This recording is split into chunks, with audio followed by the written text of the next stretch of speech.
Rasulullah sallallahu alaihi wasallam bersabda di hadis yang sahih, la tasihhu salatun bighairi wudu, di riwayah bighairi tahur. Tidak diterima salat seorang kalau wudunya tidak benar. Kaum muslimin muslimat yang dimuliakan Allah Subhanahu wa taala. Yang pertama, sesudah kita nawaitu, jangan lupa mengucapkan basmalah. Karena Rasulullah sallallahu alaihi wasallam menjelaskan tidak sah wudu seorang kalau tidak dimulai dengan basmalah. Dan basmalah mesti dilafazkan. Boleh bismillah dan boleh bismillahirrahmanirrahim. Kemudian kita mengambil air wudu dan kita jaga tidak boleh mubazzir saat kita melaksanakan wudu. Kita mencucikan tangan kita dari ujung-ujungnya, jari-jarinya antara jari, tolong dijaga. Ini perlu sangat diperhatikan. Kemudian yang kedua, kita langsung umur di mulut kita sama hidung kita. Boleh 3 kali, itu menjadi sunnah. Kalau cukup dengan sekali, itu menjadi wajib. Dan kalau kita menjaga wajib dan sunnah, itu sudah luar biasa untuk menyempurnakan wudu kita. Kemudian kita lanjut dengan ayat yang sudah dijelaskan dalam Al-Quran. Suratul Ma'idah, ayat yang ke-6 atau surah yang ke-5. Ayat yang ke-6, kita menyucikan muka kita. Tapi untuk mencuci muka, tolong diperhatikan dari ujung kepala, dari atas sampai ke bawah. Bukan hanya muka bagian depan saja, tapi bisa menyentuh juga telinga kanan kiri. Itu sudah namanya muka dan sempurna. Dari atasnya sampai ke bawah. Itu cukup 3 kali. Kemudian, habis itu kita mengambil air dari ujung jari sampai ke sikunya. Siku itu jadi disempurnakan dan tolong diperhatikan, harus disisihkan tangan yang kanan sempurna 3 kali baru pindah ke kiri. Tidak boleh sekali kanan sekali kiri, sekali kanan sekali kiri, itu tidak dibolehkan. Kemudian kita cukup dibasahin tangan, tidak perlu kita ambil banyak air, cukup hanya basahin tangan untuk bagian kepala.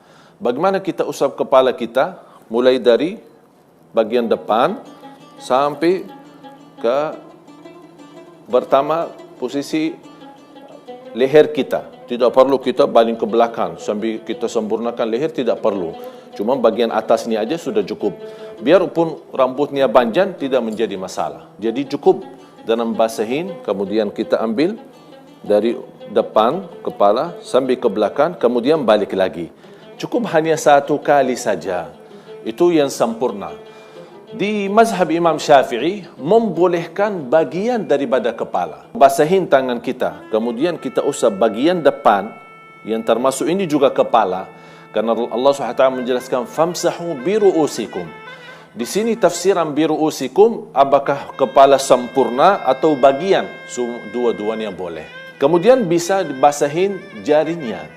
Tidak perlu tangannya semua, hanya jarinya dibasahin kembali. Kemudian untuk usap telinga kita kanan kiri, bisa dimasukin bagian kemudian dari belakangnya untuk membersihkan. Ini semua untuk menjaga kesempurnaan wudu yang sudah dianjurkan dan diajarkan oleh Nabi kita Nabi Muhammad sallallahu alaihi wasallam. Kemudian yang terakhir, kita bisa mencucikan bagian kaki kita. Tapi yang perlu kita perhatikan, tidak cukup hanya kita basahin kaki kita atau kita siram air di bagian kaki kita, tapi tidak perlu istilahnya kalau boleh dipicit ya, bukan diusap ya, dari bagian jarinya antara jari karena banyak tersimpan kotoran, kita tidak pernah perhatikan. Ini juga salah satu sebab yang membawa kita atau tidak menjadikan wudu kita sempurna. Jadi perlu kita menjaga bagian kaki, bukan hanya dibawakan air atau disiram air, tapi kita juga harus gosok antara jari, kemudian khususnya bagian belakang. Bahkan Rasulullah SAW sudah menancam di hadis yang sahih, wailul lil a'qabi minan nar, celaka bagi orang-orang yang tidak menjaga wudu sampai ke belakang mata kakinya. Ini kan ancaman berat, bahkan diancam dengan neraka, na'udzubillah. Oleh karena itu kita pasti jaga, karena ini juga saat kita menjaga wudu, bukan hanya terjamin ampunan dosa, tapi tambah lagi mendapatkan cahaya yang sempurna. Di atasnya lagi, salat kita pun menjadi sah. Begini sudah kita sempurnakan wudhu kita dan selesai doa.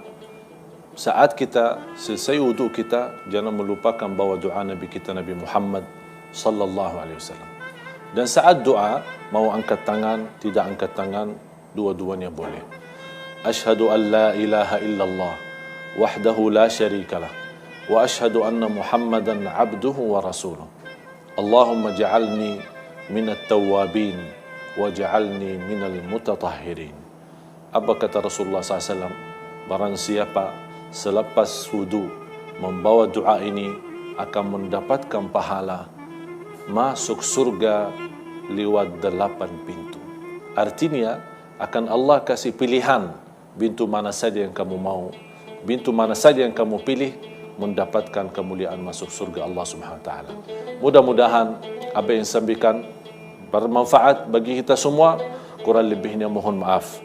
Akhirul kalam, subhanakallahumma wa bihamdik, asyhadu an la ilaha illa anta, astaghfiruka wa atubu ilaik. Walhamdulillahi rabbil alamin. Wassalamu alaikum warahmatullahi wabarakatuh.